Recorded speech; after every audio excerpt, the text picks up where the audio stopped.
विविध भारती पुणे ठळक बातम्या. संरक्षण मंत्री राजनाथ सिंह आज गुजरातमधल्या भुजच्या दौऱ्यावर आहेत. या भेटीत ते भुज वायुसेना स्थानकात वायुदल सैनिकांशी संवाद साधणार आहेत तसंच स्मृतिवनला भेट देणार आहेत.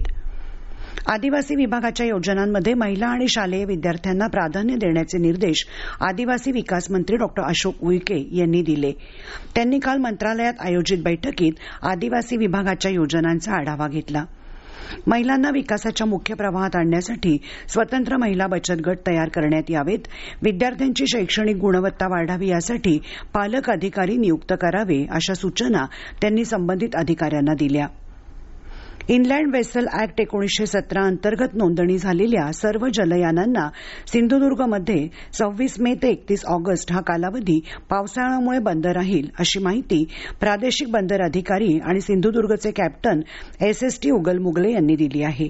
त्यामुळे मासेमार आणि किनाऱ्यावरच्या पर्यटन व्यावसायिकांचा हंगाम येत्या 25 मेला संपणार आहे.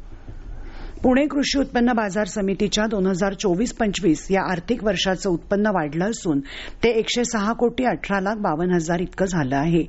गेल्या वर्षीच्या तुलनेत हे उत्पन्न 12 कोटी 22 लाख रुपयांनी वाढलं आहे. दरवर्षी उत्पन्नात 10% वाढीचं उद्दिष्ट ठेवलं असून यासाठी प्रत्येक महिन्याला आढावा बैठक आणि दप्तर तपासणी करण्यात येणार असल्याची माहिती समितीचे सभापती दिलीप काळभोर यांनी दिली. संयुक्त अरब अमिरातीमध्ये अल आईन इथं झालेल्या आशियाई बुद्धिबळ अजिंक्यपद स्पर्धेत भारताच्या ग्रँडमास्टर निहाल सरीनला उपविजेतेपदावर समाधान मानावं लागलं. केरळच्या या अव्वल मानांकित खेळाडूनं अंतिम फेरीतील लढतीत इराणच्या बद्रिया दानेश्वरचा पराभव केला. मात्र टायब्रेकमध्ये कमी गुण मिळाल्यानं सरीनला रौप्य पदकावर समाधान मानावं लागलं.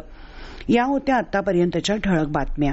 यानंतरच्या ठळक बातम्या सकाळी 11:58 मिनिटांनी.